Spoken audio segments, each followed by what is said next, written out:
আমার বন্ধুগণ, হযরতে সাদ সালামী রাদিয়াল্লাহু তাআলা আনহুর যখন প্রস্তাব হযরতে আমর ইবনে আউফ রাদিয়াল্লাহু তাআলা আনহুর কন্যা যখন মেনে নিলেন, বাবাকে ডেকে বললেন, বাবা আমি এই বিবাহে রাজি আছি।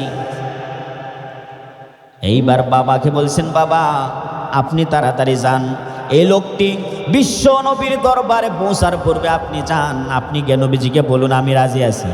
কারণ আপনি যদি রাজি না থাকেন, এই লোকটি গিয়ে যদি আল্লাহর নবীর কাছে বলে আমার প্রস্তাব গ্রহণ করে নাই, আপনার প্রস্তাব গ্রহণ করে নাই, আমাকে বিবাহ দিবে না, তাহলে আল্লাহ রব্বুল আলামিন অসন্তুষ্ট হয়ে আপনার বিরুদ্ধে কোরআনুল কারীমের আয়াত নাজিল করে দিতে পারে।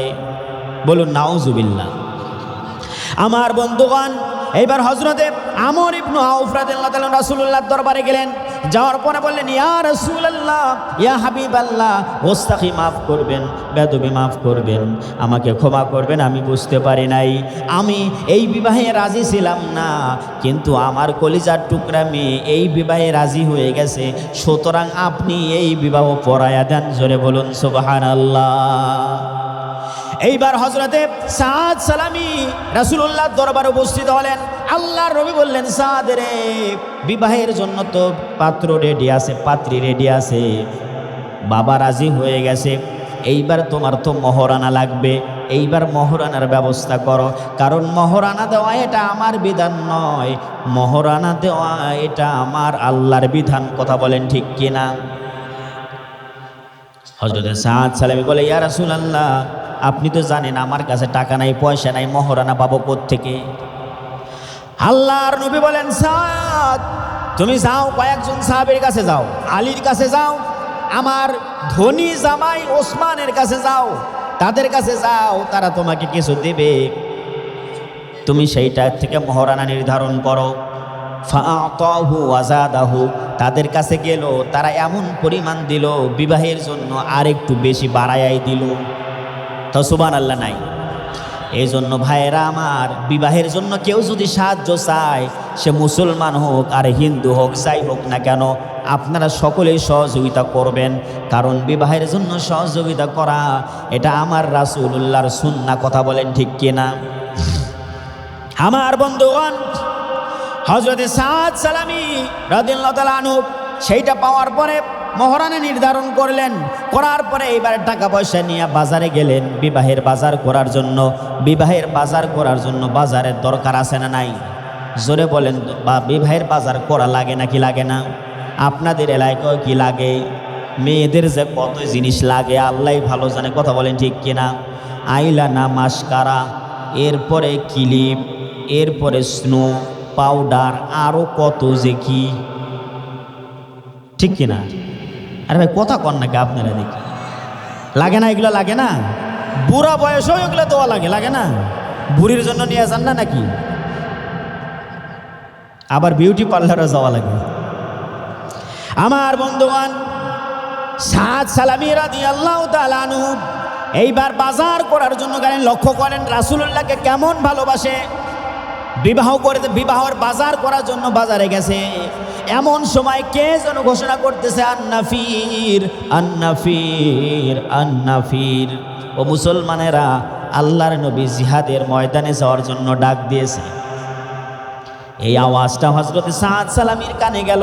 সাদ সালামী রাদিয়াল্লাহু তাআলা আনহু এইবার টাকা নিয়ে চিন্তা করতেছে, আরে আমি তো বিবাহের বাজার করার জন্য এসেছি, আমি এখন বাজার করব নাকি আমার নবী জিহাদের ময়দানের জন্য ডাক দিয়েছে, জিহাদের ময়দানে যাব, কোনটা করব আমি এখন চিন্তা করে পারছি না।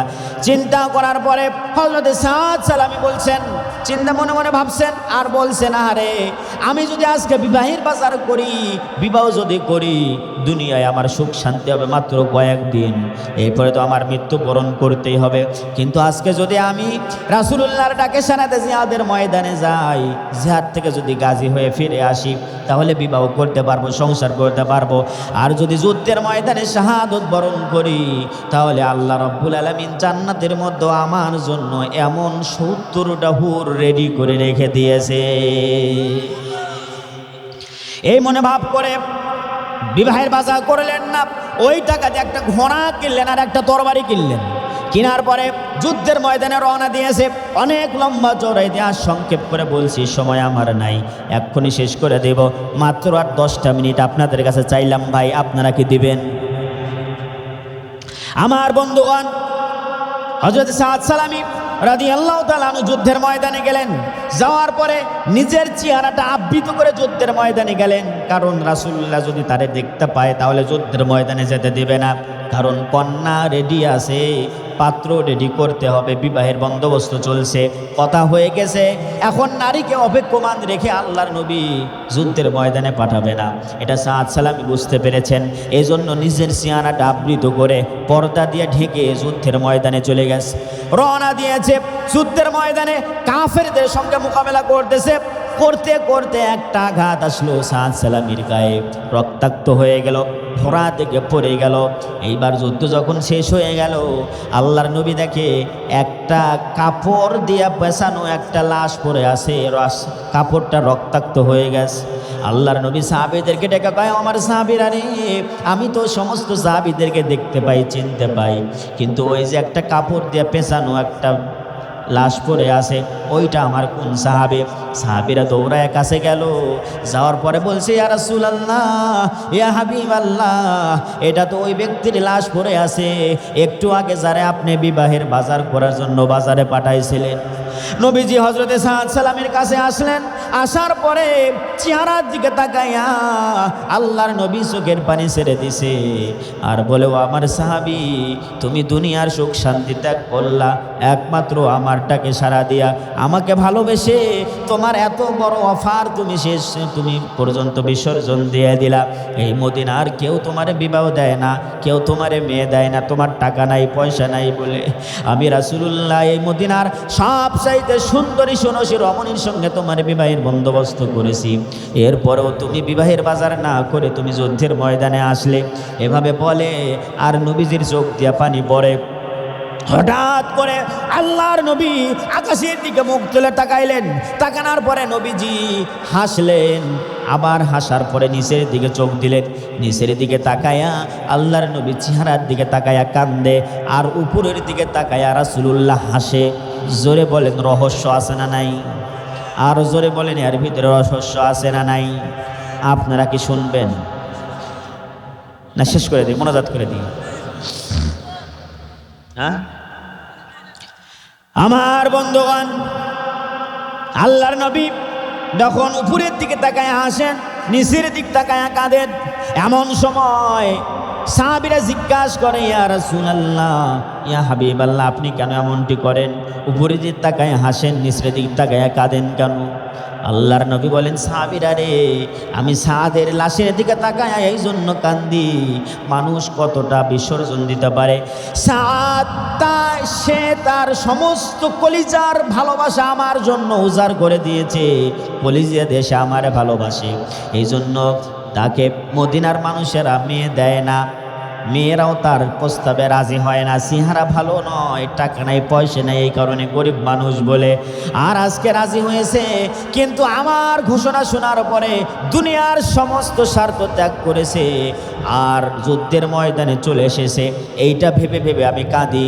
সাহাবীরা এবার জিজ্ঞাসা করে, ইয়া রাসূলুল্লাহ, তাহলে আপনি আকাশের দিকে তাকায়া কেন কাঁদেন? আল্লাহর নবী বলেন, ও আমার সাহাবীরা, আমি আকাশের দিকে তাকায়া লক্ষ্য করি সাদ সালামী মদিনার সুন্দরী সুরসী রমণীকে বিবাহ করে নাই, কিন্তু জান্নাত থেকে অগণিত হুরগুলো তারা দৌড়াদৌড়ি করে সাদ সালামীকে নেওয়ার জন্য আসতেছে।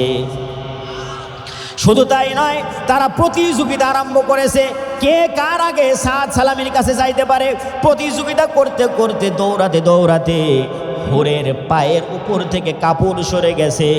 এই জন্য আমি রাসূল ওইটা দেখে লজ্জা পেয়ে হাসতেছি। জোরে বলুন সুবহানাল্লাহ। কলিজার টুকরা যুবকেরা, তোমাদের জীবনের অনেক দাম। তোমরা একটাবার ইসলামের জন্য আসো, রাসূলুল্লাহর জন্য তোমাদের কলিজাটা উজাড় করে দাও। এই দুনিয়াও শান্তি পাবে, দুনিয়াও সবচাইতে সুন্দরী রমণী পাবে, এমন একটা স্ত্রী পাবে মুখের দিক তাকাইলে, চোখের দিক তাকালে সব দুঃখ ভুলে যাবে। ঠিক কিনা? যদি আল্লাহ এবং রাসূলকে ভালোবাসতে পারো।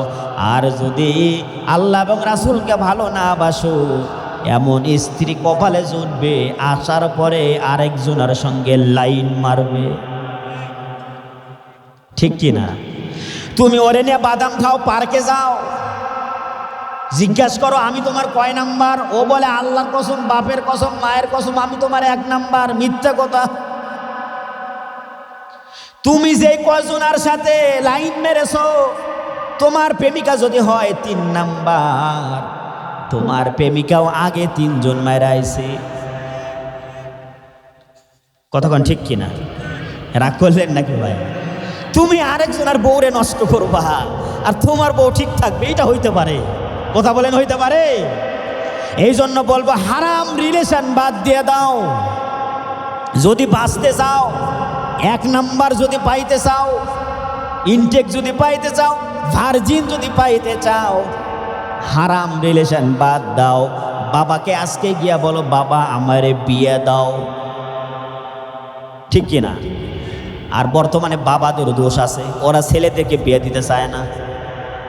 ঠিক না? বাবা কয় আগে তুই নিজের পায়ে দাঁড়া, তারপরে বিবাহ কর। আরে ভাই, জন্মের পর থেকে ও কার পায়ে দাঁড়ায় আছে?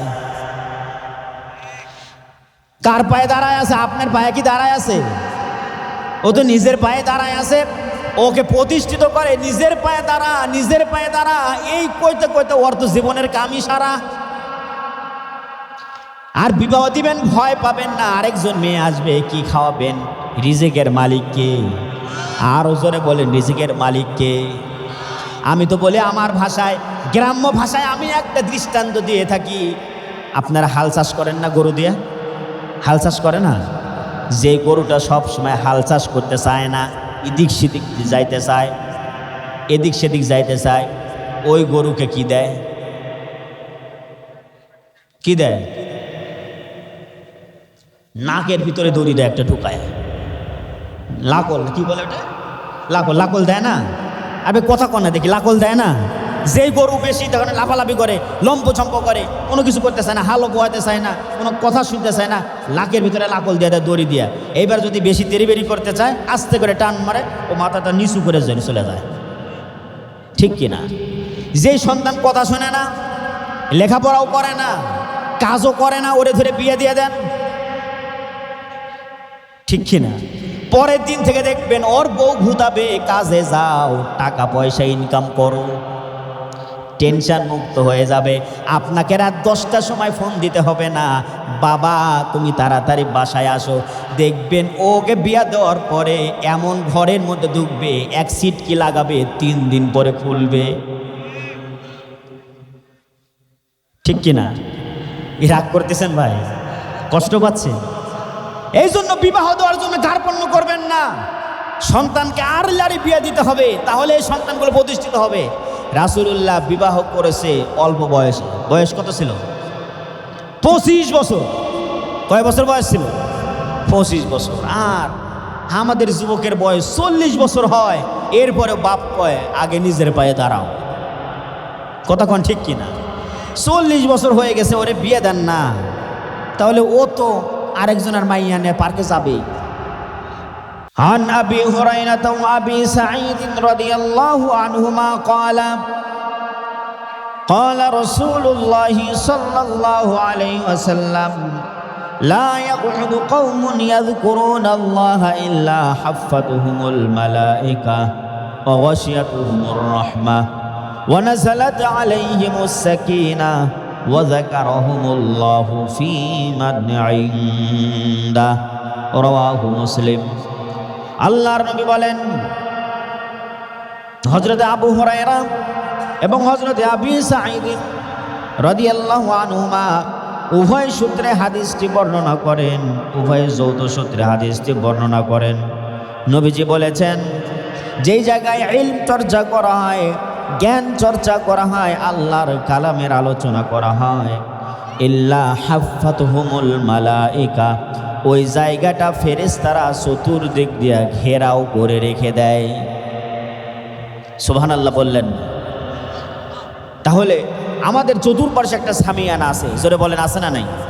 এটাকে দেওয়া হয়েছে প্রোটেকশনের জন্য। বাহির থেকে যেন কোনো কিছু প্রবেশ করতে না পারে এই জন্য। এমনিভাবে আল্লাহর রহমতের ফেরেশতারা বর্তমানে চতুর্দিকে আমাদেরকে ঘেরাও করে রেখে দিয়েছে, বেষ্টন করে রেখে দিয়েছে। একটু জোরে সোরে বলুন সুবহানাল্লাহ। ওয়া গাশিয়াতুহুমুর রাহমা, এবং আমাদের মাথার উপরে আল্লাহ রাব্বুল আলামিন তার রহমতের সামিয়ানা বিছিয়ে দিয়েছেন। যারা এই জায়গার ভিতরে বসে আছে, আমাদের মাথার উপরে একটা সামিয়ানা আছে, ঠিক তেমনিভাবে এখন বর্তমানে আমাদের মাথার উপরে আল্লাহ পাকের রহমতের একটা সামিয়ানা বিছিয়ে দেওয়া হয়েছে। ওয়ানাযালাত আলাইহিমুস সাকিনা, এবং ওই সামিয়ানার নিচে যারা বসে থাকবে তাদের উপরে আল্লাহ রাব্বুল আলামিন রহমত এবং সাকিনা বর্ষণ করতে থাকবেন। ওয়া যাকারাহুমুল্লাহু ফী মান ইনদা, এবং ওই সামিয়ানার নিচে যারা বসে আছে তাদেরকে নিয়ে আল্লাহ রাব্বুল আলামিন ফেরেশতাদের সামনে গর্ববোধ করে আর বলে, ও আমার ফেরেশতারা, এই যে দেখো এই লোকগুলিকে তোমরা দেখতে পাও, এদেরকে সৃষ্টি করতে তোমরাই বাধা দিয়েছিলে। আজকে দেখো আরামের ঘুমটাকে হারাম করে সারাটা দিন ক্লান্ত শ্রান্ত পরিশ্রম করেছে। অক্লান্ত পরিশ্রম করার ফলে রাত্রিবেলায় ক্লান্ত শ্রান্ত শরীর নিয়ে আবার আমার আলোচনা শোনার জন্য বসে আছে, আমার কালামের আলোচনা শোনার জন্য বসে আছে। সুতরাং তোমরা শুনে থাকো, আমি আমার এই বান্দাদেরকে বেগুনাহ মাসুম বানায়া দিলাম। তাহলে যারা এই সামিয়ানার নিচে বর্তমানে বসে আছে তাদের প্রতি আল্লাহর রহমত নাজির হচ্ছে। আল্লাহ পাক তাদের শ্বাস প্রশ্বাসের বিনিময়ে নেকি লিখছে, এবং এদেরকে নিয়ে যারা বসে আছে তাদেরকে নিয়ে আল্লাহ পাক গর্ববোধ করতেছেন। জোরে সোরে বলুন সুবহানাল্লাহ। তাহলে এইবার বলুন, এখানে বসে থাকলে লাভ আছে না নাই? আরো জোরে বলেন, আছে না নাই? অবশ্যই আছে। এখন এটা আল্লাহর জান্নাতের বাগান। জান্নাত থেকে বের হয় কারা? জানেন না কারা বের হয়? জান্নাত থেকে বের হয়েছিল কে বলেন? শয়তান। শয়তানকে জান্নাতের থেকে বের করে দেয়নি আল্লাহ? আল্লাহ শয়তান জান্নাত থেকে বের করে দিয়েছে। জান্নাত থেকে বের হয় যেমন শয়তান, ঠিক তেমনি ভাবে মাহফিলের স্ট্যান্ডার্ড রাসূলুল্লাহর ঘোষণা অনুযায়ী জান্নাতের বাগান, এই বাগান থেকেও শয়তান মানুষদেরকে প্রতারণা করে জান্নাত থেকে বের করে দেবে। চলে বলেন নাউজুবিল্লাহি মিন যালিক। শয়তান যেন আমাদেরকে এই জান্নাত থেকে বের না করতে পারে। বলুন আমিন। আরো জোরে বলুন আমিন। একটা দৃষ্টান্ত দিয়ে আমি বক্তৃতায় ঢুকবো। এক ছেলে যুবক মানুষ বিবাহ করেছে, 12 বছর হয়েছে, সন্তান হয় না। কয় বছর হয়েছে? জোরে বলেন, কয় বছর? 12 বছর, সন্তান হয় না। 12 বছর পরে ওরে একজন বলছে, তোমার তো সন্তান হয় না, সিলেটে শাহজালাল ইয়ামানি রহমাতুল্লাহ আর মাজার আছে, সেখানে যাও, যাওয়ার পরে মাজারে মান্নত করো, কিছু দিতে চাও, তাহলে সন্তান হবে। লোকটি যুবক মানুষ, অত ভালো লেখাপড়া নাই, লোকে পরামর্শ দিছে, ও মাজারে চলে গেছে। যাওয়ার পরে বলছে, ওখানে মান্নত করেছে, বাবা আমার যদি এই বছর একটা সন্তান হয় তাহলে আমি এই মাজারে একটা গরু দান করব। 1 বছর পার হয়ে গেছে, তাও সন্তান হয় নাই। যুবক দিশেহারা হয়ে গেছে, লোকেরা গালমন্দ করে, কটু কথা বলে। সন্তান না হলে মানুষেরা কটু কথা বলে নাকি বলে না? কথা বলেন, বলে নাকি বলে না? লোকের কটু কথা থেকে বাঁচার জন্য আবার গেছে আরেকটা মাজারে। মাজারে যাওয়ার পরে ওখানেও মান্নত করছে যে বাবা আমাকে একটা সন্তান দাও, যদি সন্তান হয় তাহলে আমি এখানে একটা ছাগল সৎকা করব। 1 বছর হয়ে গেছে, তাও সন্তান হয় নাই। পরের বছরে গেছে শাহ মখদুম ইয়ামানি রহমাতুল্লাহ মাজারে। কোথায় আছে? রাজশাহী। ওখানে গেছে। যাওয়ার পরে বলছে, বাবা 2টা মাজার ঘুরছি, সন্তান হয় নাই, আমি এই বছর যদি আমার সন্তান হয় তাহলে এই মাজারে একটা মহিষ সৎকা করব। 1 বছর হয়ে গেছে, তারপরে সন্তান হয় নাই। 3টা মাজার ঘুরলো, এদিকে 15 বছর হয়ে গেছে বিবাহে, এরপরে সন্তান হলো না। রাগ কইরা 15 বছর পরে রাগ কইরা একদিন বলে যে আল্লাহ এইবার যদি আমার সন্তান হয় তাহলে আমি শয়তানকে একটা সৎকা করব। আল্লাহর কি কাম, কয় বান্দারে তুই সন্তান চাইলি আমার কাছে, আর সৎকা দিবি তুই শয়তানকে, যা তোর সন্তান দিয়ে দিলাম। সন্তান হয়ে গেছে। হওয়ার পরে 1 মাস 2 মাস হয়ে যায়, বাবা দুশ্চিন্তায় পড়ে যায়। স্ত্রীটাকে বলে প্রাণের স্বামী, বিবাহের 15 বছর পার হয়ে গেছে, সন্তান হয় না। লোকেরা কত কথা বলে, তুমি অনেক কষ্ট পাও, 15 বছর পরে একটা সন্তান হইল, খুশি হওয়ার কথা। এ তো দেখি তোমার মন খারাপ, একটা দিন সন্তানকেও কোলে নিলে না, তার কারণটা কি?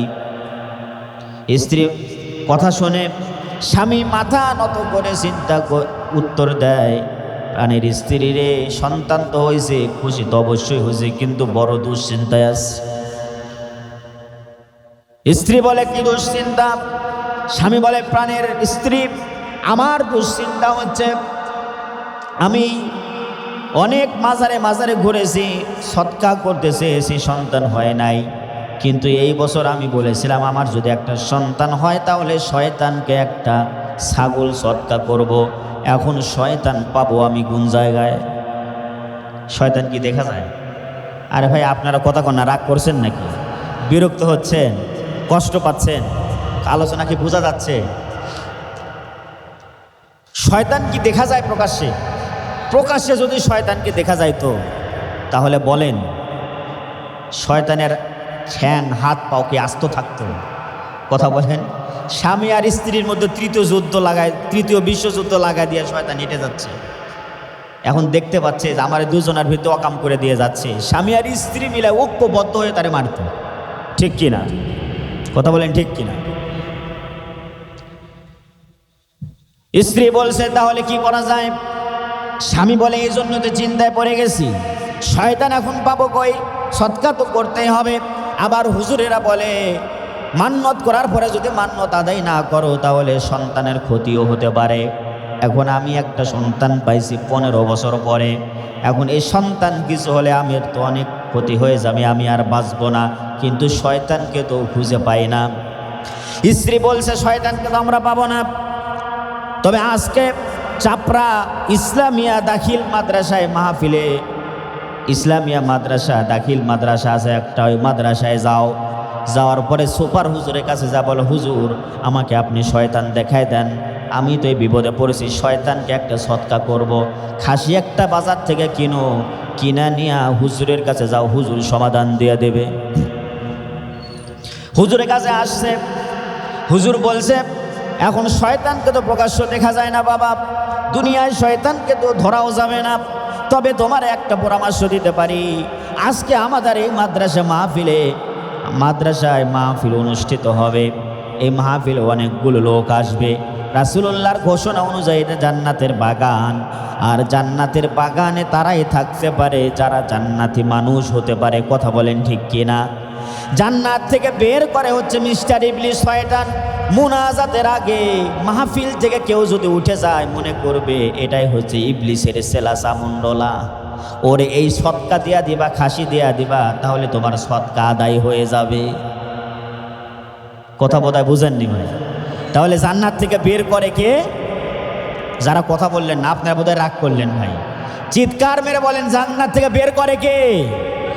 এইবার শয়তানের সৎকা কে নিবেন? মুনাজাতের আগে কে কে যাবেন? হাত তুলে দেখান। কেউ যাবেন না তো? এইবার শেষ পর্যন্ত মোনাজাত পর্যন্ত এই মাহফিলে থাকবেন কারা কারা? 2 হাত টান টান করে আল্লাহকে দেখান। হাত টান টান করেন, নামাবেন না, হাত নামাবেন না। হাত নামাতে তো বলি নাই। আমরা বক্তৃতার শুরুতে শয়তানকে এই চাপড়া গ্রাম থেকে বিতাড়িত করতে চাই। আপনারা কি রাজি আছেন? কথা বলেন, রাজি আছেন? তাহলে এইবার শয়তানকে চপেটাঘাত করার জন্য হাত মুষ্টিবদ্ধ করেন। শয়তানকে আজকে আমরা ঘুষি দিয়া এই চাপড়া থেকে বিতাড়িত করব। মুষ্টিবদ্ধ করেন, শক্ত করেন। এইবার হাতটা পিছনের দিকে আস্তে করে টান দেন। এইবার সামনের দিকে একবার দিন, ডান দিকে একটা মারেন, বাম দিকে আরেকটা। দেখেন আবার আশপাশে ভাইদেরকে যেন না লাগে। হাত ছাড়তে কিন্তু বলি নাই আমি এখন, হাত ছাড়েন, ধরেন। এইবার আমি লিল্লাহে তাকবীর বলবো, আপনারা আল্লাহু আকবার বলবেন। আল্লাহু আকবার যখন করবেন এইভাবে ঝাঁকুনি মারবেন, শয়তান যেন এই আমাদের কিল ঘুষি খায়া অন্তত পক্ষে এই 9 গাজেলা ছাড়ে। কি বলেন, রাজি আছেন তো? কথা বলেন, রাজি আছেন? তাহলে এইবার জোরে আওয়াজ দেওয়ার জন্য, আর হাদিসের ভিতরে এসেছে তাকবীরের আওয়াজের ধ্বনি যত দূরে যাবে শয়তান তত দূর পালাবে। তাও সুবহানাল্লাহ কইলেন না? তাহলে এইবার জোরে একটা তাকবীর দেওয়ার জন্য সকলে প্রস্তুতি নেন, গলা হালকা করে খাঁকার দিয়ে নেন। লিল্লাহে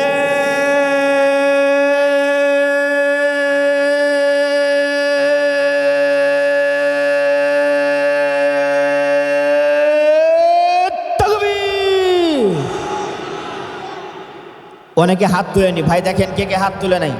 আল্লাহ তুমি এই হাতগুলারে দেখে রাখো, যারা হাত তুলেনি তাদেরকে তুমি দেখে রাখো আল্লাহ। আওয়াজ হয়েছে মোটামুটি, তবে মনে হয় না যে এই আওয়াজ চাপড়া পার হয়েছে। কি বলেন, ঠিক কি না? তা আরেকটু কি আওয়াজ দেওয়া যাবে ভাই? কথা বলেন, দেওয়া যাবে? আমরা তো মুসলমান নাকি?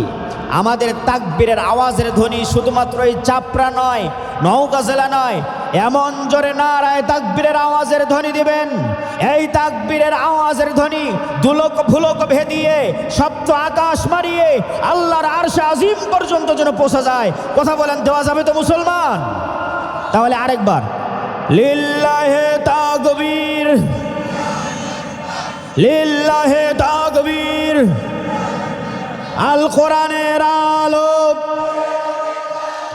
আল হাদিসের আলো, কোরআন হাদিস যেখানে, কোরআন নাই যেখানে, আলেম ওলামা যেখানে, আলেম ওলামা নাই যেখানে, টিভি সিডি যেখানে, সুদ ঘুষ যেখানে, মদ জুয়া ইয়াবা যেখানে, লিল্লাহে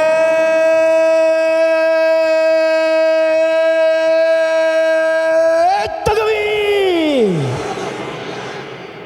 খুব বেশি কষ্ট পাইলেন ভাই? রাগ করলেন? মন খারাপ করলেন? ঘুম একটু ভাঙছে না ভাই?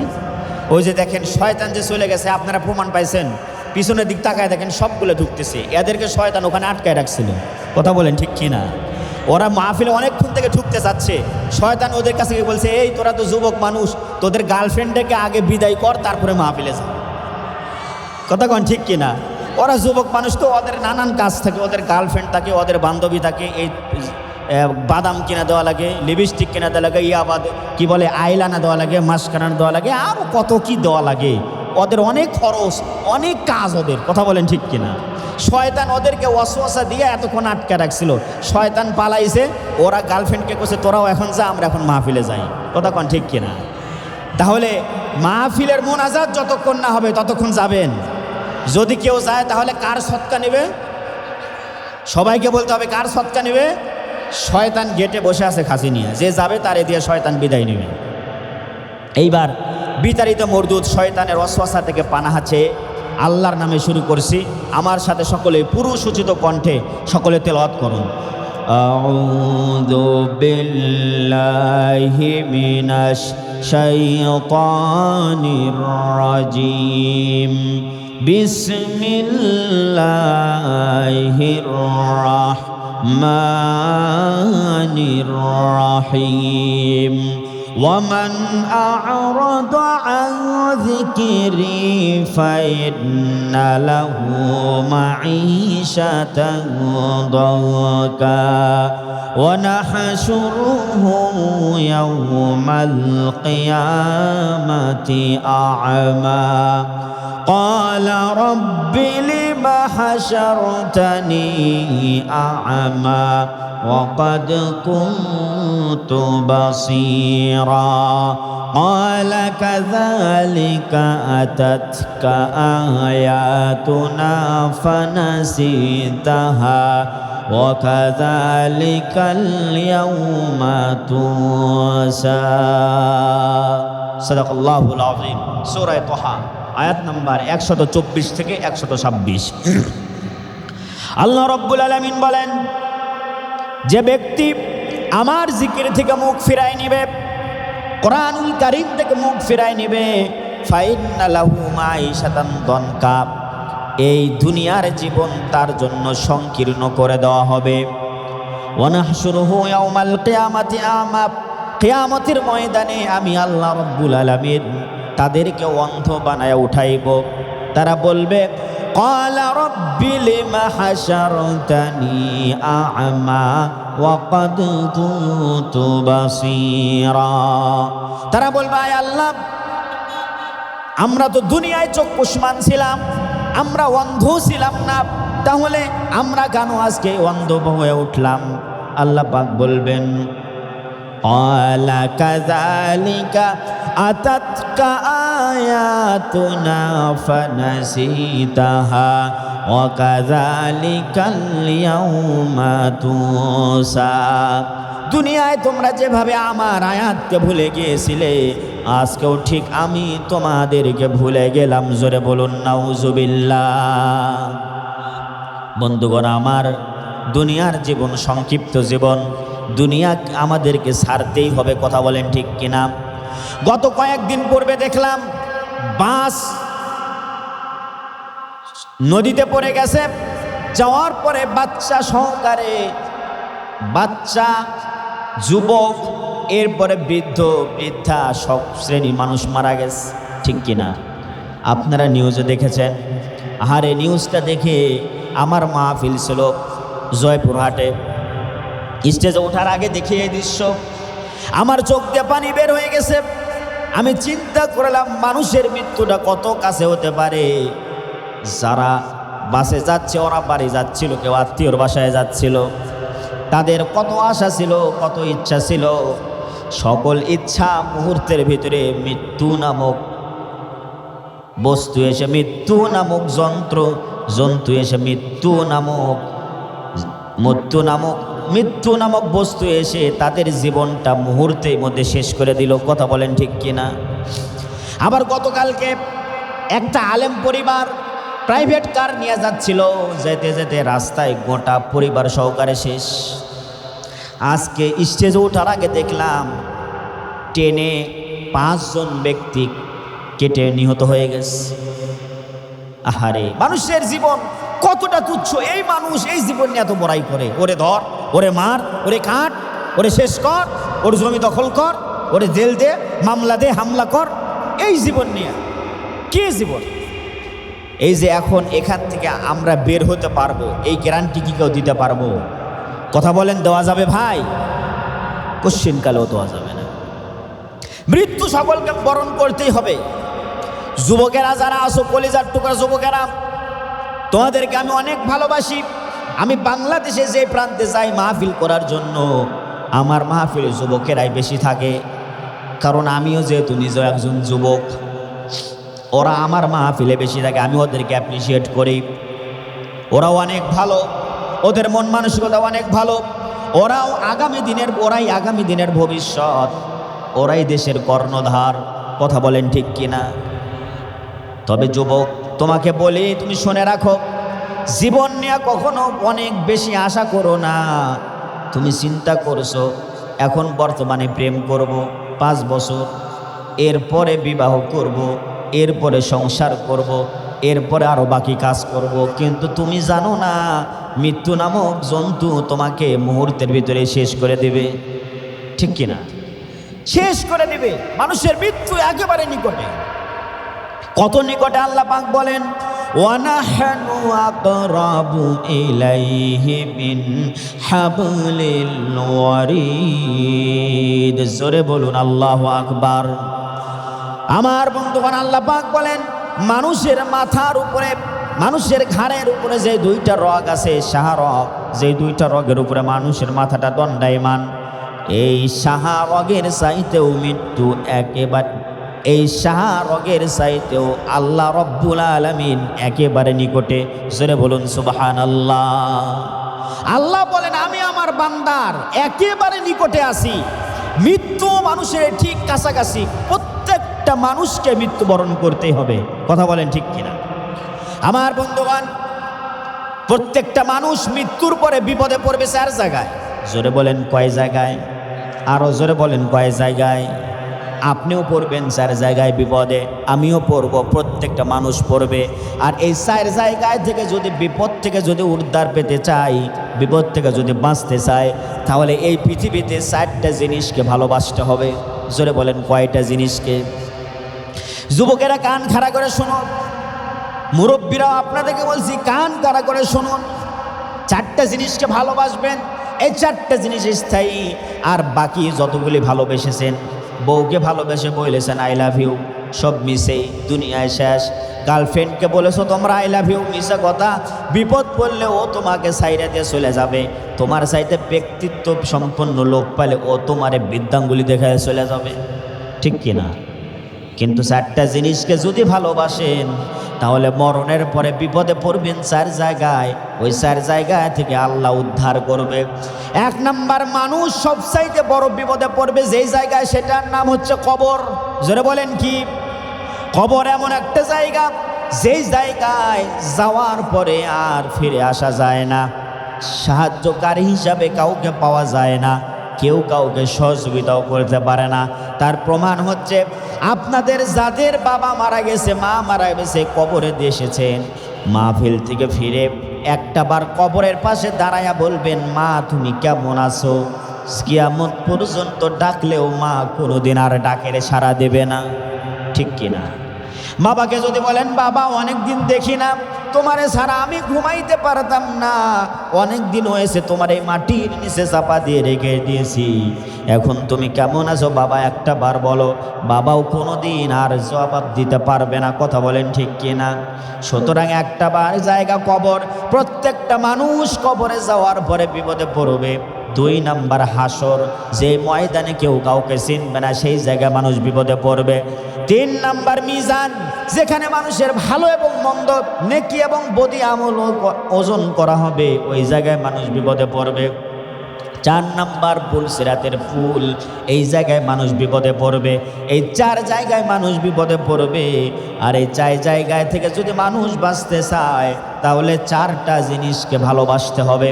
জোরে বলেন কয়টা জিনিস? আরও জোরে বলেন কয়টা জিনিস? 1 নাম্বার, মানুষকে সব চাইতে যাকে বেশি ভালোবাসতে হবে, যিনি আমাদের রব, আমাদের সৃষ্টিকর্তা, আমাদের পালনকর্তা। যেই সময় আমাদের কেউ ছিল না, তিনি সেই সময় আমাদের সাথে ছিলেন। আবার যেই সময় আমাদের কেউ থাকবে না, সেই সময় তিনি থাকবেন। কবরে কেউ থাকবে না। কিন্তু এই দুনিয়ায় আল্লাহকে যদি কোনো ব্যক্তি ভালোবাসে, নিজের জীবনের চাইতেও বেশি ভালোবাসে, আল্লাহ রব্বুল আলামিন তার সঙ্গে থাকবে। জোরে বলুন সুবহানাল্লাহ।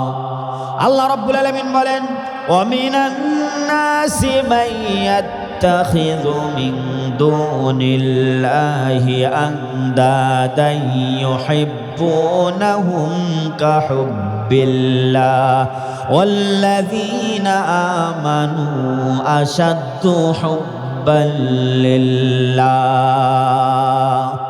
আল্লাহ রাব্বুল আলামিন বলেন, মানুষের তো উচিত একমাত্র আল্লাহকে সাহায্যকারী হিসাবে, বন্ধু হিসাবে গ্রহণ করা এবং নিজের কলিজার চাইতে আল্লাহ রব্বুল আলামিনকে বেশি ভালোবাসা। কারণ আমাদের সকল চাহিদা পূরণ করেন কে? সন্তান না হলে সন্তান দেন কে? ভাই আপনারা মনে হয় রাগ করেছেন আমার প্রতি, কথা বলছেন না। এই যে মাঝে মাঝে মুরব্বীরা উঠতেছে, তার কারণটা কি? চাচা উঠেন কেন? ও পেশাব নিম্নচাপ। আচ্ছা আচ্ছা আচ্ছা, ঠিক আছে, অনেকক্ষণ বসেন তো। মুরব্বীরা যদি উঠে তাহলে বুঝবো নিম্নচাপ, এটা হতেই পারে। কথা বলেন ঠিক কিনা? আর যদি যুবকেরা উঠে, ওরা যদি কয় আমারও নিম্নচাপ হুজুর, বিশ্বাস করেন হারবালের চিকিৎসা না করলে, বিয়ে করলে ওদের বউ থাকবে না। এ 2 ঘন্টা যদি ধরে রাখতে না পারে, বউ থাকার সম্ভাবনা আছে? কথা বলেন না দেখি, আছে? এই জন্য কেউ উঠবেন না। আমি দেরি করব না। আমার ঘড়িতে এখন বাজে 10টা 35 মিনিট। বলেছি 1 ঘন্টা কথা বলবো, 11টায় আমি শেষ করে দেব। আপনারা কি রাগ করবেন? চলে যাবেন? কষ্ট পাবেন? আপনাদের জন্য আমি আলোচনা একটু সাজিয়ে গুজিয়ে নিয়ে এসেছি, একটু শুনুন, উপকার পাবেন। 4টা জিনিস বড় কাজে লাগবে ভাই, আমার কথাগুলো 100% কাজে লাগবে। যেই সময় আপনার কেউ সাহায্যকারী পাবেন না, কাউকে সাহায্যকারী পাবেন না, সেই সময় চারটা জিনিস আপনার সাথে থাকবে। একটু শুনুন মনোযোগ সহকারে। এক নম্বর, কাকে ভালোবাসতে হবে? আল্লাহকে। আমাদের মনের চাওয়া পূরণ করেন কে? মুরব্বী মানুষ যারা আছেন, বয়স হয়ে গেছে, এমন মানুষ আছে ছেলে মেয়ে ভাত দেয় না, আছে না নাই? আমার গতকালকে প্রোগ্রাম ছিল, আমার পাগল দেওয়ান সিদ্দিকিয়া ফাজিল মাদ্রাসায় প্রোগ্রামে যাচ্ছিলাম। আমার বাসা নাটোরে, আমি নওগাঁ নামাজগড় গাউসুল আজম মাদ্রাসায় প্রভাষক চাকরি করি। মাহফিলে যাচ্ছি, পথের মাঝে দেখলাম একটা মুরব্বী বসে আছে। আমরা মনে করলাম একটু মুরব্বীর কাছে যা বসি, একটু চাও খাই, একটু কথাও বলি। মুরব্বীর কাছে গিয়ে বসলাম, পাশে যা বললাম, চাচা কেমন আছেন? বলে বাবা ভালো আছে। কয় আপনার পাশে বসার অনুমতি দিলে বসবো। কয় বসো। বললাম চা দেন আমাদেরকে, আমরা 3 জন ছিলাম, আমি আর আমার খালাতো ভাই 2টা। বললাম আমাদেরকে চা দেন, চা দিল, কথাবার্তা বললাম, চা খাইলাম। খাওয়ার পরে আমাদের যা বিল হয়েছে একটু আমি বেশি দিলাম, ধরে দিলাম। মুরব্বী মানুষ কষ্ট করছে। টাকাটা নেওয়ার পরে চোখে দেখলাম পানি। বলছে বাবা আমার দুইটা সন্তান বিদেশে থাকে, ওরা আমারে দেখে না, আর আপনি আমারে টাকা দিলেন বেশি। আমার কপালে পানি, চোখে, আমারও চোখে পানি চলে আসলো। দেখলাম চাচিও বসে আছে সামনে। আমি বললাম 2 ছেলে থাকে কই? বলে 2টা রাষ্ট্রে থাকে। ওই ঈদ গেছে, বিয়া করছে, বউ নিয়ে ভালো আছে, ঈদের মধ্যে আমাদের খোঁজ খবর পর্যন্ত নেয় নাই। আহারে, এরকম হাজারো মানুষ আছে। আমি একটার কথা বললাম, আমি সারা বাংলাদেশ ঘুরি, এরকম হাজারো দৃশ্য দেখতে পাই। মুরব্বীরা আছেন, কান খাড়া করে শুনে রাখেন। বয়স হয়ে গেছে, যখন সন্তানকে আপনি টাকা দিতে পারছেন, সন্তানের কাছে ভালো ছিলেন, এখন আগের মতো টাকা ইনকাম করতে পারেন না, সন্তানকে টাকা দিতে পারেন না, এই জন্য সন্তানের কাছে বোঝা হয়ে গেছেন। মন খারাপ করেন না। আপনার দাড়ি পাকা, এই দাড়ি পাকা মানুষদেরকে আমার আল্লাহ রব্বুল আলামিন এত পরিমাণ ভালোবাসে। আমার নবী বলেছেন, কোনো মুরব্বী মানুষ যদি, কোনো দাড়ি পাকা মানুষ যদি আমার কাছে কোনো বিষয়ে হাত তুলে, আমি আল্লাহ রব্বুল আলামিন ওই দাড়ি পাকা মুরব্বীরে খালি হাতে ফেরত দিতে বড় লজ্জাবোধ করি। কারো কাছে হাত পাতবেন না। সন্তান দেখে না, সমস্যা নাই। রাতের আধারে তাহাজ্জুদের নামাজের সময় 2 রাকাত নামাজ পড়ুন। মনের সমস্ত অজানা কথাগুলি, অব্যক্ত কথাগুলি আল্লাহর কাছে খুলে খুলে বলুন।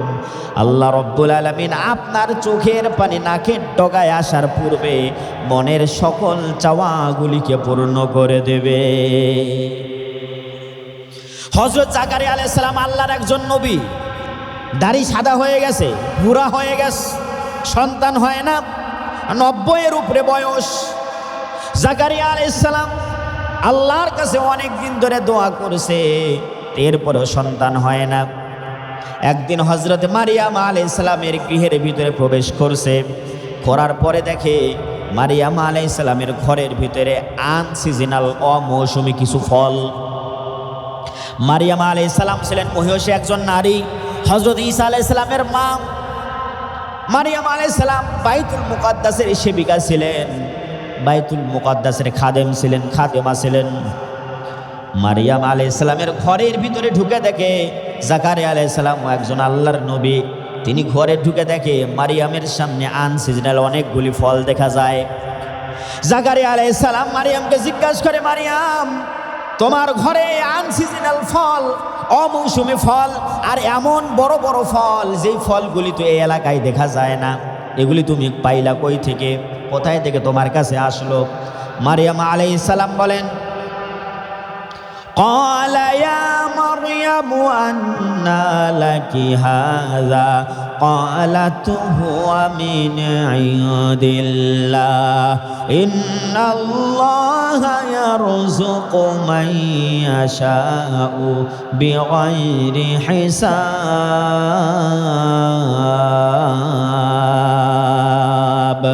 জোরে বলুন আল্লাহু আকবার। আল্লাহ রব্বুল আলামিন কোরআনের ভিতরে মারিয়াম আলাইহিস সালামের কথাটা কোট করে রেখে দিয়েছেন। মারিয়াম বলে, ওগো আল্লাহর পয়গম্বর, আমার ঘরে যে সমস্ত ফলগুলি দেখতে পাচ্ছেন এগুলি দুনিয়ার কোনো সাধারণ ফল নয়। দুনিয়ার কোনো সাধারণ মানুষ এই ফলের ব্যবস্থা করে নাই। এই ফল আল্লাহ রব্বুল আলামিন আমার জন্য বরাদ্দ করে দিয়েছে।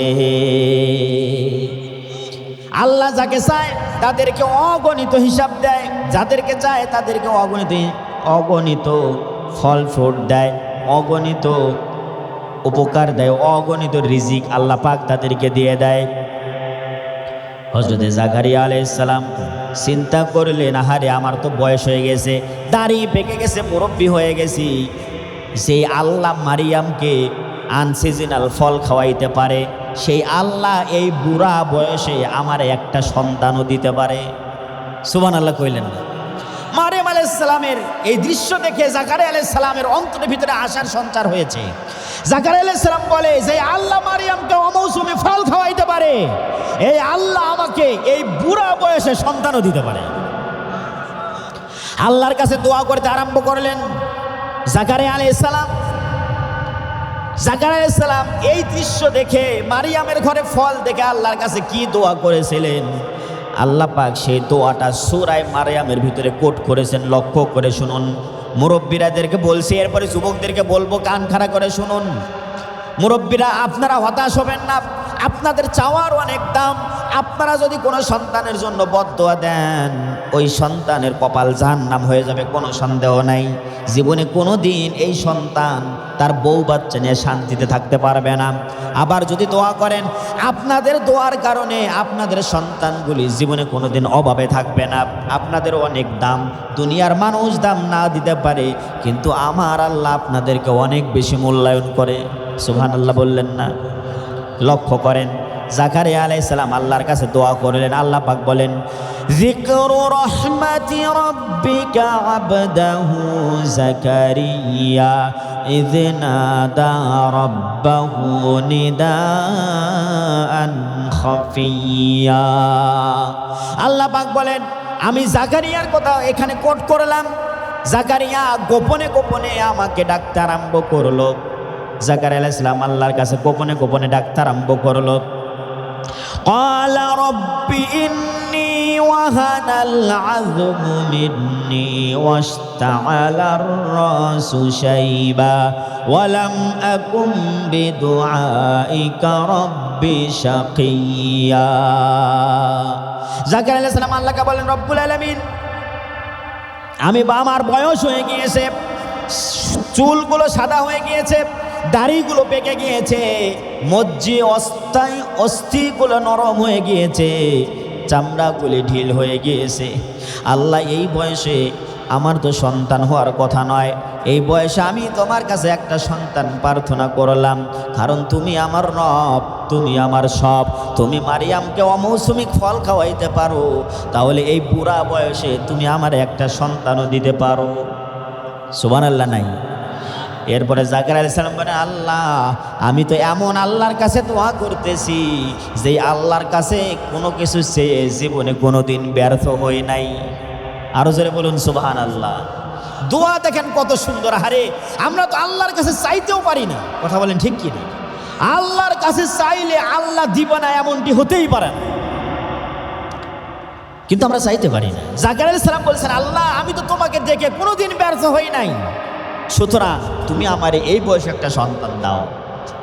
আল্লাহ পাক জাকারিয়াকে ডেকে বলেন, জাকারিয়া রে, ইয়া জাকারিয়া ইন্নী নুবাশশিরুকা বিগুলামিন ইসমুহু ইয়াহইয়া লাম নাজআল লাহু মিন ক্বাবলু সাবিয়্যা। জাকারিয়া, আমি তোর দোয়া কবুল করলাম এবং তোমাকে সুসংবাদ দিলাম, একটা সন্তানের সুসংবাদ দিলাম। শুধু সন্তানেরই সুসংবাদ দিলাম না, পুত্র সন্তানের সুসংবাদ দিলাম। তোমাকে আমি আল্লাহ তাআলা একটা পুত্র সন্তান দান করব, আর তার নাম রাখবে তুমি ইয়াহইয়া। জোরে বলুন সুবহানাল্লাহ। তোমাকে পুত্র সন্তান দেব, তুমি তার নাম রাখবে ইয়াহইয়া, এবং তাকেও আমি আল্লাহ নবী বানায় দেব। দেখেন, তাহলে মুরব্বীদের কথা আল্লাহ শুনে নাকি শুনে না? আরো জোরে বলেন, শুনে নাকি শুনে না? কষ্ট হচ্ছে আপনাদের? যুবক ভাইরা তোমরা এবার শোনো, তোমাদের অনেক দাম। মুরব্বীদের 100টা সেজদা, আমি আমার ভাষায় বলি, মুরব্বীদের 100টা সেজদা আর যুবকের 100টা সেজদা সমান, ঠিক কিনা? মুরব্বীরা রাগ কইরেন না, কারণ এই যৌবনকাল আমরাও সকলেই পার করে এসেছি, কথা বলেন ঠিক কিনা? যুবক, তোমার মন তো এখন উড়াধুরা, তোমার মন এখন উড়াধুরা, নানান দিকে তোমার মন চায়। কিন্তু যখন তুমি তোমার মনের কথা না শুনে মনের বিরুদ্ধে যখন তুমি তাফসীর মাহফিলে এসে বসো, তখন তোমার এই দৃশ্য দেখে আমার আল্লাহ রব্বুল আলামিনের আরশ আজিম খুশি হয়ে যায়। তাও সুবহানাল্লাহ নাই? আমার বন্ধুগণ, যুবকেরা, হযরতে জারির রাদিয়াল্লাহু তাআলা আনহু রাসূলুল্লাহর একজন যুবক সাহাবী, রাসূলুল্লাহ সমাবেশে বক্তৃতা করছেন।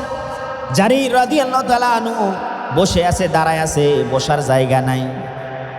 নবীজি জারিরকে দেখলেন দাঁড়ায় আছে, তার গা থেকে চাদর খুললেন, খোলার পরে জারিরকে নিক্ষেপ করলেন আর বললেন, জারির, তুমি আমার চাদর বিছায়া তুমি বসো, তুমি কেন দাঁড়ায় আছো?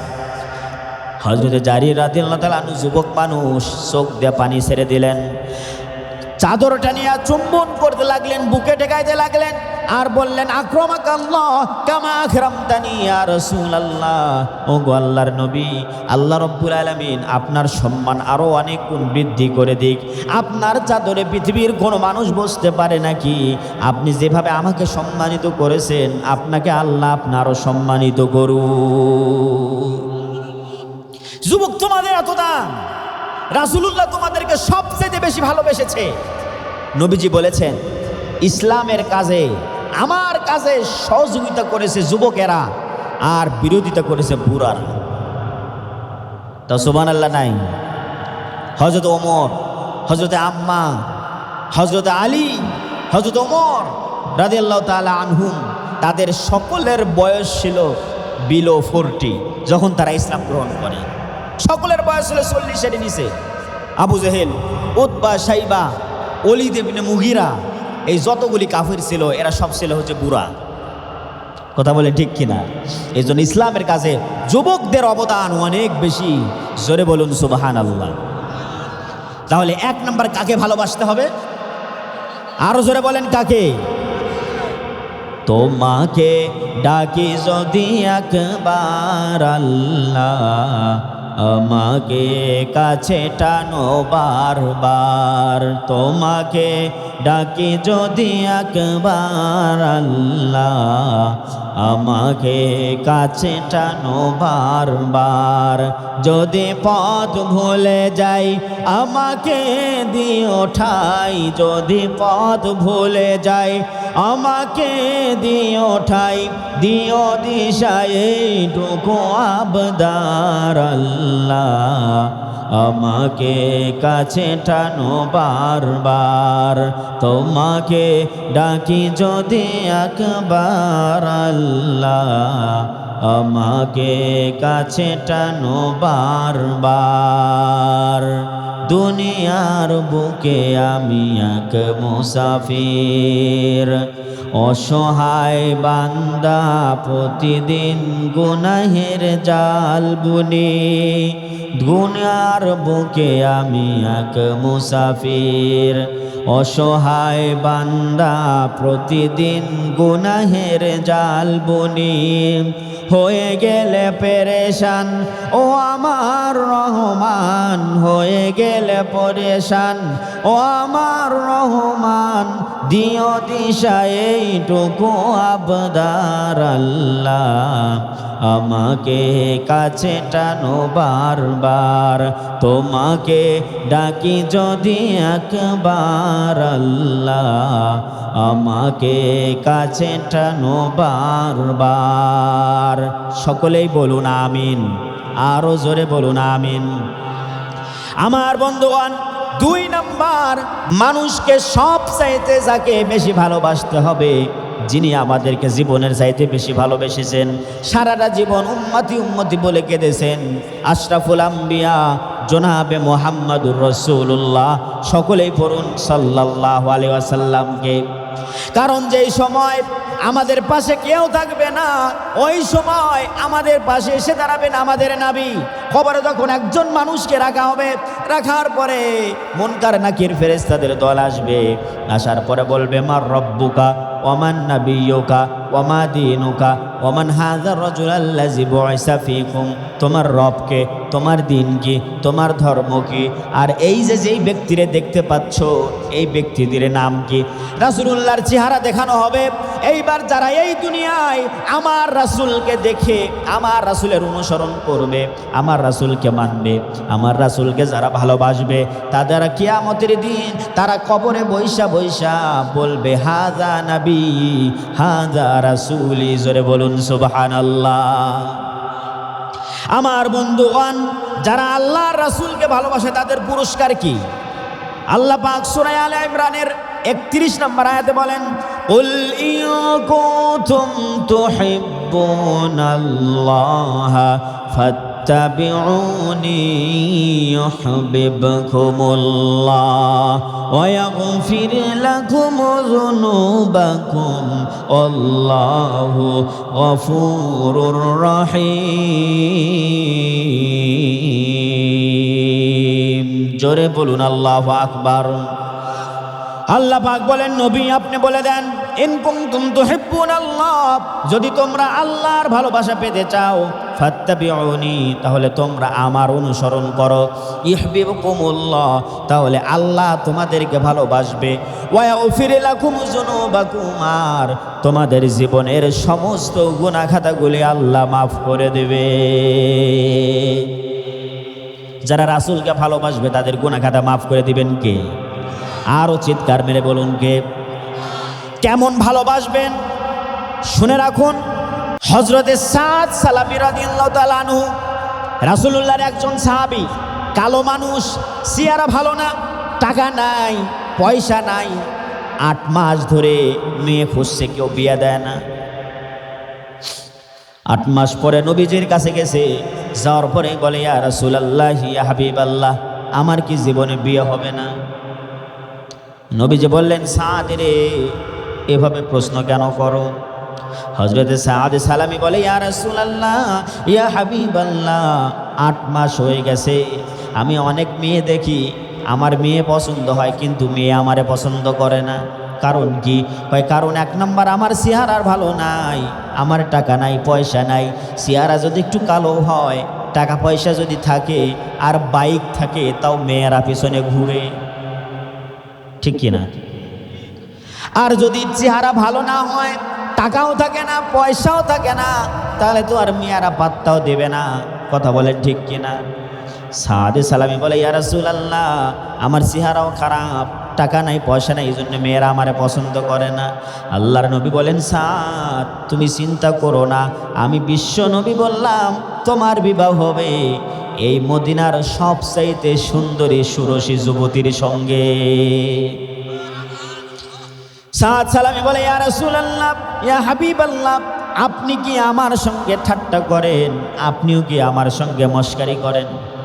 হযরত সাদ সালামী বলে, ইয়া রাসূলুল্লাহ, যারে মেয়েরা পছন্দই করে না, পাত্তাই দেয় না, আর আমার বিয়ে হবে এই মদিনার সবচেয়ে সুন্দরী রমণীর সাথে, এটা কেমনে হবে?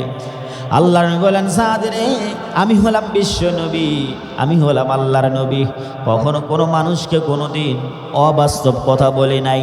আমি বিশ্ব নবী বলছি তোমার বিয়ে হবে মদিনার সবচাইতে সুন্দরী সুরসী যুবতীর সঙ্গে। হযরতে সাদ সালামী বলেন, ইয়া রাসূলুল্লাহ ইয়া হাবিবাল্লাহ, তাহলে বিবাহের ব্যবস্থাটা আপনিই করে দেন। তো সুবহানাল্লাহ নাই? আল্লাহর নবী একটা চিরকুট লিখলেন, মদিনার সবচেয়ে সুন্দরী রমণী হযরতে আমর ইবনে আউফ রাদিয়াল্লাহু তাআলা আনহুর কন্যার কাছে, আমর ইবনুল আউফ রাদিয়াল্লাহু তাআলা আনহুর কাছে একটা চিঠি লিখলেন। নবীজি চিঠির মধ্যে লিখলেন, তোমার একটা সুন্দরী কন্যা আছে, তোমার কন্যার জন্য আমি একটা পাত্র পাঠাইলাম, এই যে দেখে নাও তোমার পাত্র। হযরতে সাদ সালামী রাসূলুল্লাহর এই চিঠি নিয়া হযরতে আমর ইবনে আউফ রাদিয়াল্লাহু তাআলা আনহুর কাছে গেলেন। যাওয়ার পরে পত্রটা দিলেন, পত্রটা তিনি পেলেন, পাওয়ার পরে তিনি পত্রটা পড়ছেন। আর সাদ সালামির চেহারার দিকে বারবার তাকাচ্ছেন। তা চিন্তা করছে না, হারে আমার মেয়ে তো এই পৃথিবী, এই দুনিয়ার, এই মদিনার সবচেয়ে সুন্দরী সুরসী যুবতী, আমার মেয়ের সঙ্গে এমন একটা পাত্রর বিবাহ আমি কেমনে দিই? আর রাসূলুল্লাহ কেমনে আমার এই পাত্রীর জন্য এমন পাত্র পাঠাইলেন বুঝে উঠতে পারছি না। ফরাদ্দাহু রাদ্দান কবিহান, মন্দভাবে তাকে বিতাড়িত করে দিল, বলে হবে না, চলে যাও। সাদ সালামি রাদিয়াল্লাহু তাআলা আনহু পত্রটি দেওয়ার পরে যখন বলল বিবাহ দেওয়া যাবে না, এইবার তিনি ব্যাক করে চলে যাচ্ছেন। এমন সময় ঘর থেকে তার সুন্দরী রমণী বের হয়েছে। হওয়ার পরে পিতাকে ডেকে বলে, আন্না জাহ ইয়া আবি, হে আব্বা যান, আপনি নিজেকে বাঁচান, নিজেকে বাঁচান, আপনি বাঁচুন, আমাকেও বাঁচান। আপনার কাছে যেই লোকটি পত্র নিয়ে এসেছে ওই লোকটিকে আমি মূল্যায়ন করেছি না, কিন্তু পত্রকে পাঠিয়েছে তাকে আপনি জানেন। পত্র যিনি পাঠিয়েছেন তিনি হলেন আমার কলিজার টুকরা, আপনার কলিজার টুকরা বিশ্ব নবী মুহাম্মদুর রাসূলুল্লাহ। জোরে বলুন সাল্লাল্লাহু আলাইহি ওয়াসাল্লাম। আল্লাহর নবী আমার জন্য যেই পাত্র নির্বাচন করেছে, বাবা আপনি রাজি না থাকলেও আমি এই বিবাহে রাজি হয়ে গেছি। আমার বন্ধুগণ, হযরতে সাদ সালামি রাদিয়াল্লাহু তাআলা আনহুর যখন প্রস্তাব, হযরতে আমর ইবনে আউফ রাদিয়াল্লাহু তাআলা আনহুর কন্যা যখন মেনে নিলেন, বাবাকে ডেকে বললেন, বাবা আমি এই বিবাহে রাজি আছি। এইবার বাবাকে বলছেন, বাবা আপনি তাড়াতাড়ি যান, এই লোকটি বিশ্ব নবীর দরবারে পৌঁছার পূর্বে আপনি যান, আপনি গিয়ে নবীজিকে বলুন আমি রাজি আছি। কারণ আপনি যদি রাজি না থাকেন, এই লোকটি গিয়ে যদি আল্লাহর নবীর কাছে বলে আমার প্রস্তাব গ্রহণ করে নাই, আপনার প্রস্তাব গ্রহণ করে নাই, আমাকে বিবাহ দিবে না, তাহলে আল্লাহ রব্বুল আলামিন অসন্তুষ্ট হয়ে আপনার বিরুদ্ধে কোরআনুল কারীমের আয়াত নাজিল করে দিতে পারে। বলুন নাউজুবিল্লাহ। আমার বন্ধুগণ, এইবার হযরতে আমর ইবনে আউফ রাদিয়াল্লাহু তাআলা রাসূলুল্লাহর দরবারে গেলেন। যাওয়ার পরে বললেন, ইয়া রাসূলুল্লাহ, ইয়া হাবিবাল্লাহ, ওস্তাখি মাফ করবেন, বেদবি মাফ করবেন, আমাকে ক্ষমা করবেন, আমি বুঝতে পারি নাই, আমি এই বিবাহে রাজি ছিলাম না, কিন্তু আমার কলিজার টুকরা মেয়ে এই বিবাহে রাজি হয়ে গেছে, সুতরাং আপনি এই বিবাহ পড়ায়া দেন। জোরে বলুন সুবহানাল্লাহ। এইবার হযরতে সাদ সালামি রাসূলুল্লাহর দরবারে উপস্থিত হলেন। আল্লাহর নবী বললেন, সাদ রে, বিবাহের জন্য তো পাত্র রেডি আছে, পাত্রী রেডি আছে, বাবা রাজি হয়ে গেছে, এইবার তোমার তো মহরানা লাগবে, এইবার মহরানার ব্যবস্থা করো। কারণ মহরানা দেওয়া এটা আমার বিধান নয়, মহরানা দেওয়া এটা আমার আল্লাহর বিধান। কথা বলেন ঠিক কিনা? হযরতে সাদ সালামি বলে, ইয়া রাসূলুল্লাহ, আপনি তো জানেন আমার কাছে টাকা নাই, পয়সা নাই, মহরানা পাবো কোত্থেকে? আল্লাহর নবী বলেন, সাদ তুমি যাও, কয়েকজন সাহাবীর কাছে যাও, আলীর কাছে যাও, আমার ধনী জামাই ওসমানের কাছে যাও, তাদের কাছে যাও, তারা তোমাকে কিছু দেবে, তুমি সেইটা থেকে মহরানা নির্ধারণ করো। ফাআতাহু ওয়াজাদাহু, তাদের কাছে গেল, তারা এমন পরিমাণ দিল, বিবাহের জন্য আর একটু বেশি বাড়ায়াই দিল। তো সুবহানাল্লাহ নাই। এই জন্য ভাইয়েরা আমার, বিবাহের জন্য কেউ যদি সাহায্য চায়, সে মুসলমান হোক আর হিন্দু হোক, যাই হোক না কেন, আপনারা সকলেই সহযোগিতা করবেন। কারণ বিবাহের জন্য সহযোগিতা করা এটা আমার রাসূলুল্লাহর সুন্নাহ। কথা বলেন ঠিক কিনা? আমার বন্ধুগণ, হযরতে সাদ সালামি রাদিয়াল্লাহু তাআলা আনহু সেইটা পাওয়ার পরে মহরানা নির্ধারণ করলেন। করার পরে এইবার টাকা পয়সা নিয়ে বাজারে গেলেন বিবাহের বাজার করার জন্য। বিবাহের বাজার করার জন্য বাজারের দরকার আছে না নাই? জোরে বলেন, বা বিবাহের বাজার করা লাগে নাকি লাগে না? আপনাদের এলাকায় কি লাগে? মেয়েদের যে কত জিনিস লাগে আল্লাহ ভালো জানে। কথা বলেন ঠিক কিনা? আইলানা, মাস্কারা, এরপরে ক্লিপ, এরপরে স্নো পাউডার, আরও কত যে কি, ঠিক কিনা? আরে ভাই কথা কন নাকি আপনারা? দেখি লাগে না? এগুলো লাগে না? বুড়া বয়সেও এগুলো দেওয়া লাগে, লাগে না? বুড়ির জন্য নিয়ে যান না নাকি? আবার বিউটি পার্লারে যাওয়া লাগে। আমার বন্ধুগণ, সাদ সালামি রাদিয়াল্লাহু তাআলা আনহু এইবার বাজার করার জন্য গেলেন। লক্ষ্য করেন রাসূলুল্লাহকে কেমন ভালোবাসে। বিবাহের বাজার করার জন্য বাজারে গেছে। এমন সময় কে যেন ঘোষণা করতেছে আন্নাফির আন্নাফির আন্নাফির। ও মুসলমানেরা, আল্লাহর নবী জিহাদের ময়দানে যাওয়ার জন্য ডাক দিয়েছে। এই আওয়াজটা হযরত সাদ সালামীর কানে গেল।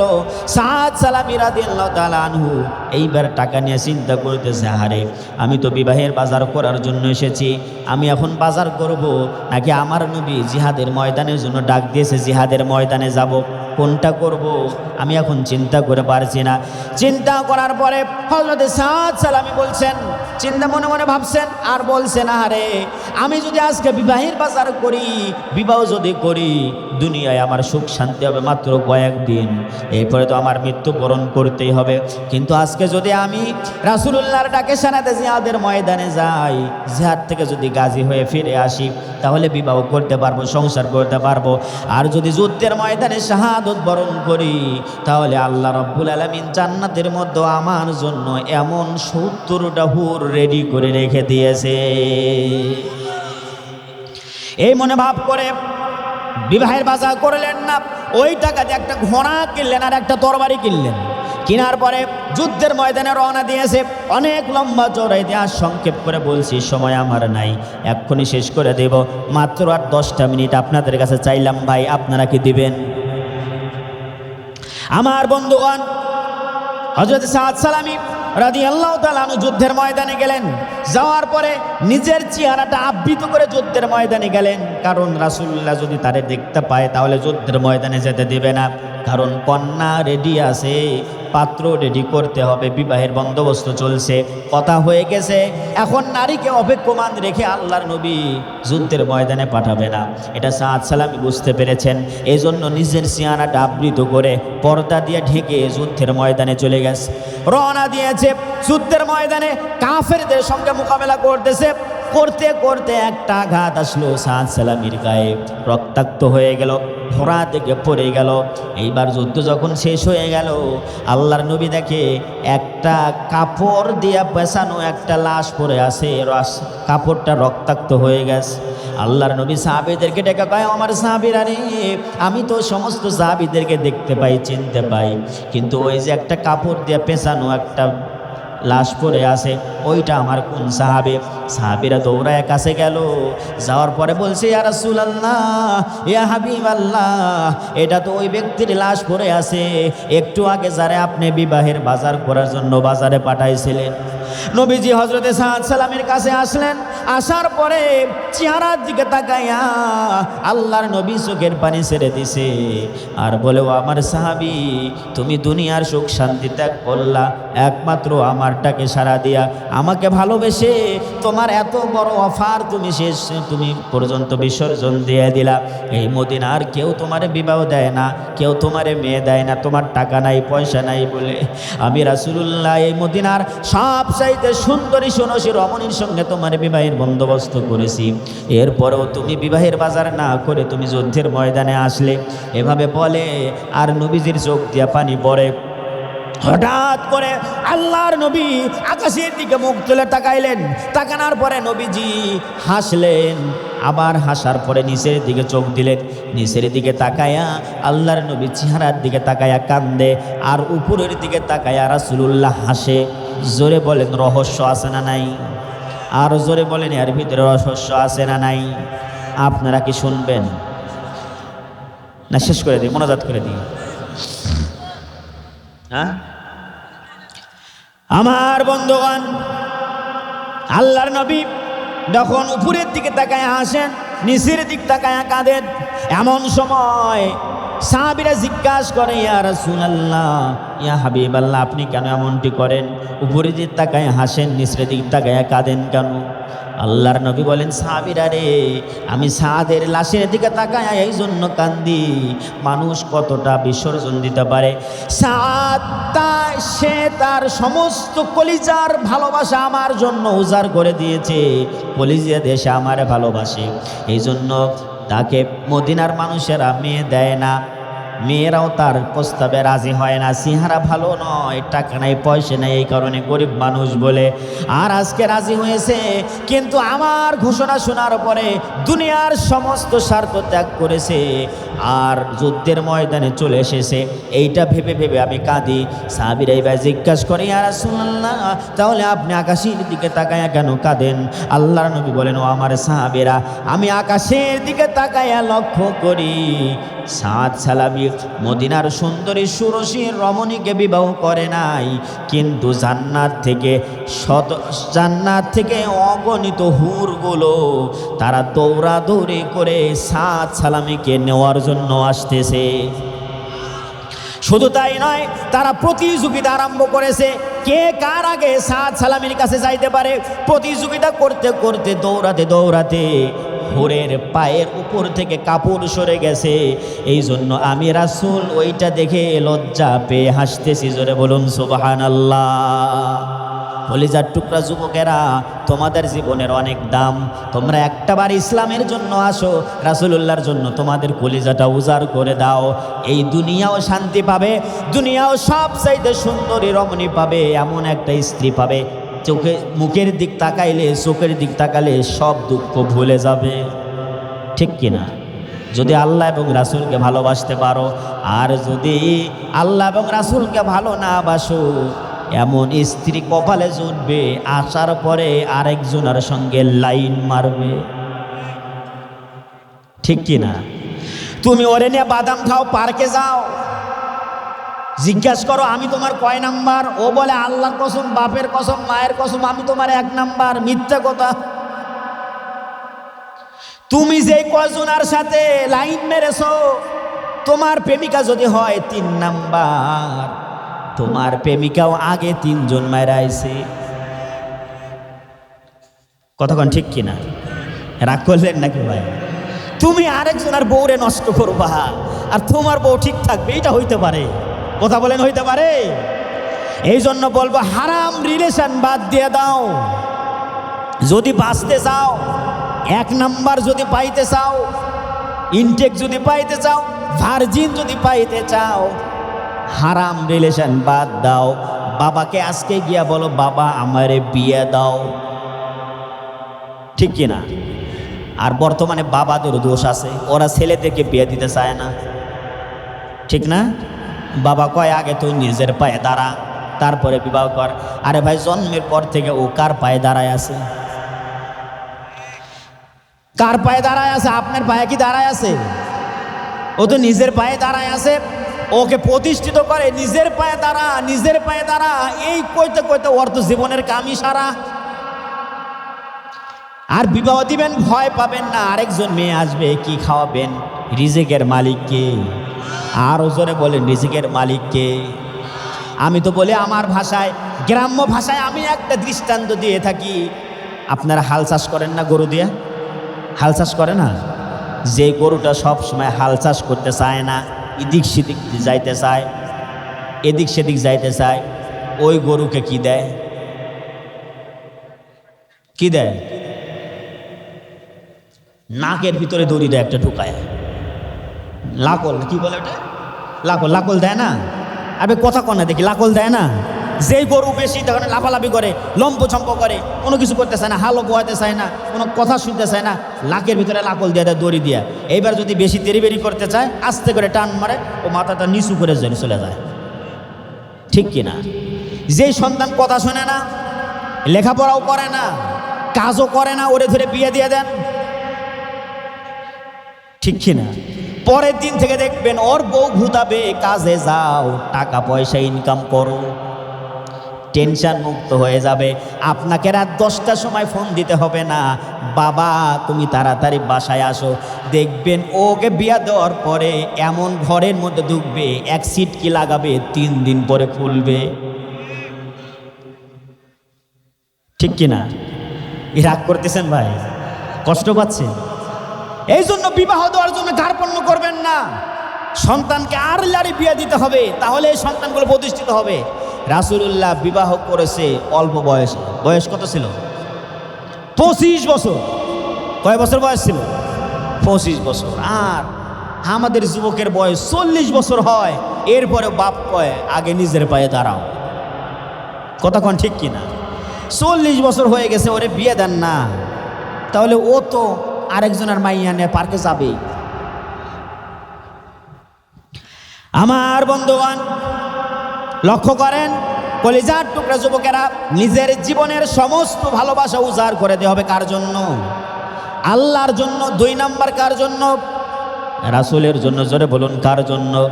রাসূলের জন্য যদি ভালোবাসা দাও, সাত সালামির মতো দুনিয়ার শ্রেষ্ঠ সুন্দরী রমণী আল্লাহ তোমার ঘরে পাঠাইয়া দেবে।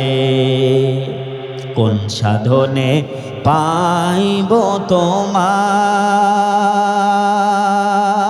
গো নবীজি, কোন সাধনে পাইব তোমায়, কোন সাধনে পাইব তোমায়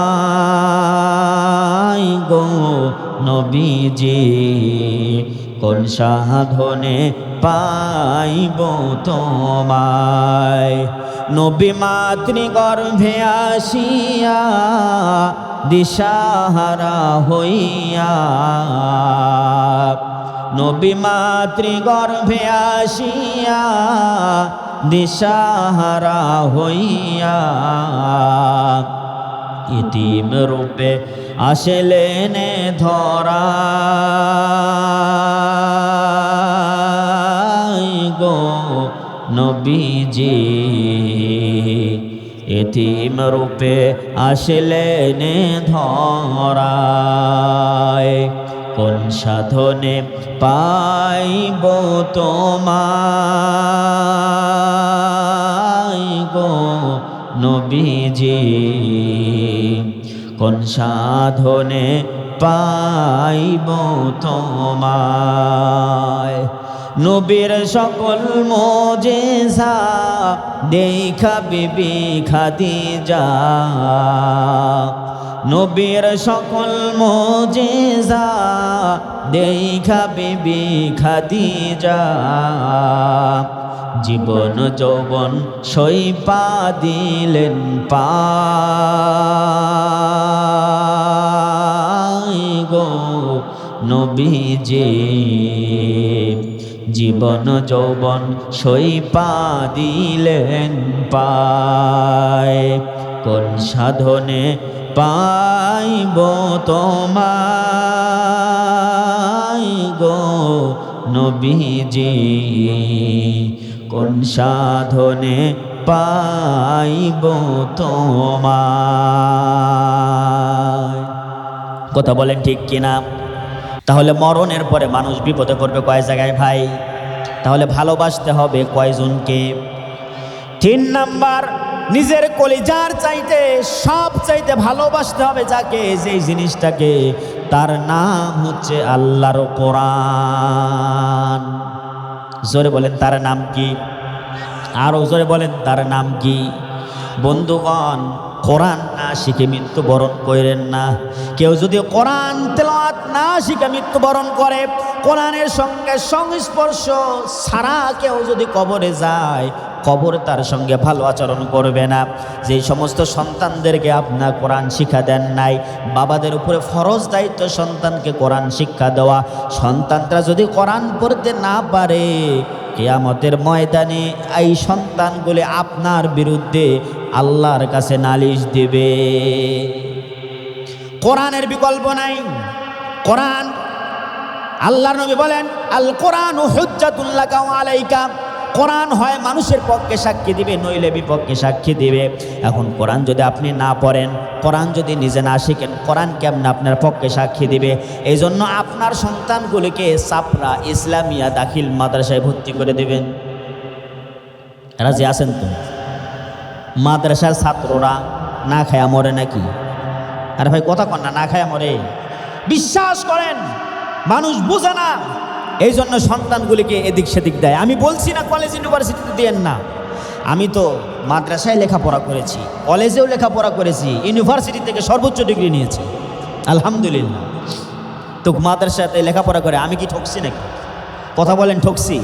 আরে ভাই, আমার মতো খাবার যত আল্লাহ খাওয়ায়, এ তো দেশের সর্বোচ্চ সর্বোচ্চ চেয়ারে যারা থাকে ওরাও তো খাইতে পারে না, ঠিক কিনা? তবে আমার তো 1 টাকাও খরচ লাগে না, ঠিক না? এটা কেন হয়েছে? আল্লাহর কোরআনের কারণে। জোরে বলেন, কার কারণে হয়েছে?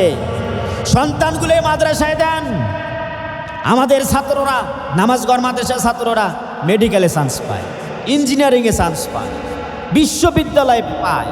আমাদের ছাত্র ডাক্তার, ইঞ্জিনিয়ারের কোনো অভাব নাই। আলহামদুলিল্লাহ বললেন না? আপনাদের ছাত্রগুলোকে, আপনাদের বাচ্চাগুলিকে চাপড়া ইসলামিয়া দাখিল মাদ্রাসায় দিবেন, এই বাচ্চাগুলিকে দাখিল পাস করাইয়া নামাজ ঘরে পাঠায় দিবেন। রাজি আছেন তো? কি বলেন, দিতে পারবেন তো? কারা কারা বাচ্চাদেরকে অথবা নাতিদেরকে অথবা পৌত্রদেরকে মাদ্রাসায় দিতে চান? হাত তুলে দেখান। ছাত্ররা যারা হচ্ছে যুবক যারা, ওরাও হাত তুলো, যারা ভবিষ্যতে বাপ হতে চাও তারা। আর যারা আমরা বাপটা হব না, তারা হাত তুলো না। কারণ লক্ষ পিতা ঘুমিয়ে আছে সব শিশুরে। আরে ওরা এখনো টান টান করে হাত তুলতে পারে না, ওরা বিয়ে করে বউ চালাবে কেমনি? টান টান করে হাত তুলো। আল্লাহ কবুল করুক, জোরে কান আমিন। আরো জোরে বলুন আমিন। হাত নামান। কোরআন শিক্ষা দিবেন। মরণের পরে কোরআন কবরে আপনার জন্য সুপারিশকারী হবে। মরণের পরে কোরআন আপনার সাথে হবে কবরে, ময়দানে হাসরে আপনার জন্য জান্নাতে যাওয়ার জন্য সুপারিশ করবে আল্লাহর কোরআন। কথা বলেন ঠিক কিনা? এই কোরআন যদি বিশ্বাস করেন, গ্রামগঞ্জ থেকে শুরু করে রাষ্ট্রের সর্বোচ্চ জায়গা পর্যন্ত প্রতিটি মানুষ যদি কোরআন পড়তে পারে, কোরআন বুঝতে পারে, কোরআন অনুযায়ী জীবনযাপন করতে পারে, তাহলে এই রাষ্ট্রটা সোনার জান্নাতের টুকরা হয়ে যাবে। যেমন তুমি দিলে জমিন, দিয়েছ আসমান, সুখের সমাজ গড়তে দিলে, তেমনি কোরআন তোমার দয়া ফুরান,